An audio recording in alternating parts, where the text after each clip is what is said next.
Hibiscus माता के दरबार में खाली झोली भरी जाती है। हबिस्कस भाग 1 विश्वास की पहली सीढ़ी। उत्तर प्रदेश के एक छोटे से गांव में रामू नाम का एक गरीब किसान रहता था। उसका जीवन संघर्षों से भरा था। दिन रात मेहनत करने के बावजूद उसकी फसल कभी ठीक से नहीं होती थी। घर में बूढ़ी माँ, बीमार पत्नी और एक छोटा बेटा था। रामू अक्सर आसमान की ओर देखकर कहता, हे माता, मैंने किस जन्म का पाप किया है? मैं मेहनत करता हूँ, फिर भी मेरी झोली हमेशा खाली क्यों रहती है? गांव में हर साल नवरात्रि पर माता का भव्य मेला लगता था। दूर दूर से लोग आते, भजन गाते और अपनी मनोकामनाएं मां से कहते। कहा जाता था, उंगली से दाहिनी ओर इशारा, माता के दरबार से कोई खाली नहीं जाता।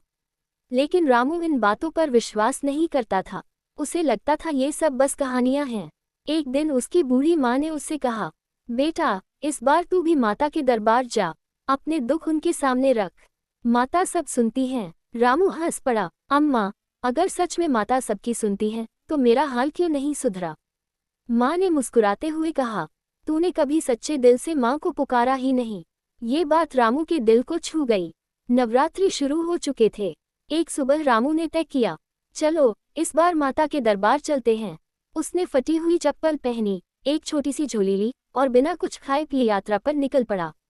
रास्ता लंबा था, धूप तेज थी, पैरों में छाले पड़ गए, लेकिन उसके दिल में एक अजीब सी उम्मीद जाग रही थी।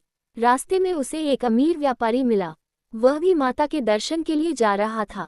उसके साथ नौकर, गाड़ी और बहुत सारा सामान था। व्यापारी ने रामू को देखकर कहा, अरे, तुम ऐसे ही पैदल जा रहे हो, क्या मिलेगा वहाँ? रामू बोला, सुना है माता के दरबार से कोई खाली नहीं लौटता। व्यापारी हंसते हुए बोला, मैं तो बहुत धन चढ़ाऊंगा, इसलिए मेरी मनोकामना पूरी होगी। रामू चुप हो गया। उसे लगा शायद सच में भगवान भी अमीरों की ही सुनते हैं। रास्ते में रात हो गई। रामू बहुत थक चुका था। उसे एक पेड़ के नीचे बैठना पड़ा।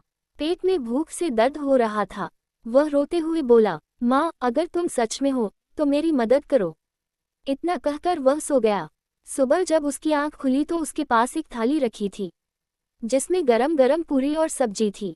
रामू हैरान रह गया, ये किसने रखा? आसपास कोई नहीं था। उसने कांपते हाथों से खाना खाया और उसकी आंखों से आंसू बहने लगे। माँ, ये तुमने भेजा ना?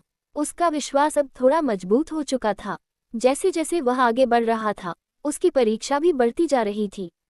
एक जगह उसने देखा, एक बूढ़ा आदमी रास्ते में गिरा पड़ा था। कोई उसकी मदद नहीं कर रहा था। रामू जल्दी में था, क्योंकि उसे माता के दर्शन करने थे। लेकिन फिर उसके दिल में आवाज आई, अगर तू सच में माँ के पास जा रहा है तो पहले इंसानियत निभा। रामू रुक गया। उसने उस बूढ़े को पानी पिलाया, उसे सहारा दिया और उसके घर तक छोड़कर आया। बूढ़े ने आशीर्वाद दिया, बेटा, तेरी झोली जरूर भरेगी। रामू के दिल में शांति आ गई। आखिरकार रामू माता के दरबार पहुंच गया। वहां भव्य सजावट थी, घंटों की आवाज गूंज रही थी। भक्त जय माता दी के नारे लगा रहे थे। रामू की आंखों से आंसू बहने लगे। वह माता के सामने जाकर बैठ गया और बोला, माँ, मेरे पास चढ़ाने के लिए कुछ नहीं है, बस ये खाली झोली है। अगर तुम चाहो तो इसे भर दो, नहीं तो मैं ऐसे ही लौट जाऊंगा। उसने अपनी झोली माता के चरणों में रख दी। रामू माता के दरबार में सिर झुकाए बैठा था। उसकी आंखों से आंसू लगातार बह रहे थे। उसने धीरे से कहा, माँ, मेरे पास कुछ नहीं है, बस तुम पर विश्वास है। इतना कहकर वह चुप हो गया। उसी समय मंदिर के पुजारी ने आवाज लगाई, सभी भक्त लाइन में आकर प्रसाद लें। लोग धक्का मुक्की करते हुए आगे बढ़ने लगे। वही अमीर व्यापारी भी सबसे आगे जाने की कोशिश कर रहा था। रामू एक कोने में बैठा रहा। उसने सोचा, माँ अगर मुझे देना चाहेंगी तो खुद देंगी। अचानक एक बूढ़ी औरत रामू के पास आई। उसके कपड़े साधारण थे, लेकिन चेहरे पर अजीब सी चमक थी। वह मुस्कुराकर बोली, बेटा, तू इतना उदास क्यों है? रामू ने कहा, माँ, मैं गरीब हूँ, मेरी झोली हमेशा खाली रहती है। वृद्धा बोली, अगर मैं तेरी झोली भर दूं तो क्या तू खुश हो जाएगा? रामू ने मासूमियत से कहा, माँ, मैं अपने लिए नहीं, बस अपने परिवार के लिए थोड़ा सा सुख चाहता हूँ। वृद्धा की आंखों में चमक आ गई। तो फिर पहले ये बता, अगर तेरे पास सब कुछ आ जाए तो क्या तू दूसरों की मदद करेगा? रामू बिना सोचे बोला, हाँ माँ, मैं कसम खाता हूँ, जो भी मिलेगा उसमें से दूसरों का भी हिस्सा होगा।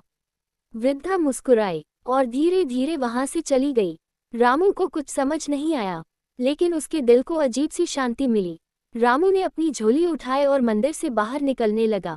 उसे लगा जैसे उसकी झोली थोड़ी भारी हो गई है। उसने सोचा, शायद मेरा भ्रम है। वह थोड़ा आगे जाकर एक पेड़ के नीचे बैठ गया और झोली खोलकर देखा तो उसकी आंखें फटी की फटी रह गईं। Astonished face. झोली में अनाज, फल, कपड़े और कुछ पैसे रखे थे।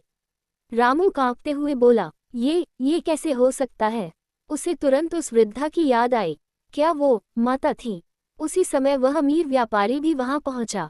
वह बहुत गुस्से में था। मैंने इतना धन चढ़ाया, फिर भी मेरी मनोकामना पूरी नहीं हुई।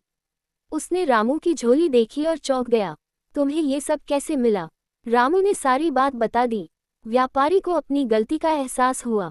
वह बोला, मैंने माँ को सिर्फ धन से खुश करना चाहा, लेकिन दिल से नहीं पुकारा। वह रोने लगा। रामू घर लौट आया। जब उसने अपनी झोली खोली तो देखा उसमें रखा सामान खत्म ही नहीं हो रहा था। वह जितना निकालता उतना ही फिर भर जाता। अब उसके घर में खुशियां लौट आईं। माँ की दवा हो गई, पत्नी ठीक हो गई, बेटा पढ़ने लगा, लेकिन सबसे बड़ी बात, रामू अब दूसरों की मदद करने लगा। वह हर दिन किसी न किसी जरूरतमंद को खाना खिलाता। एक रात रामू को सपना आया। वही वृद्धा उसके सामने खड़ी थी, लेकिन इस बार वह माँ दुर्गा के रूप में थी।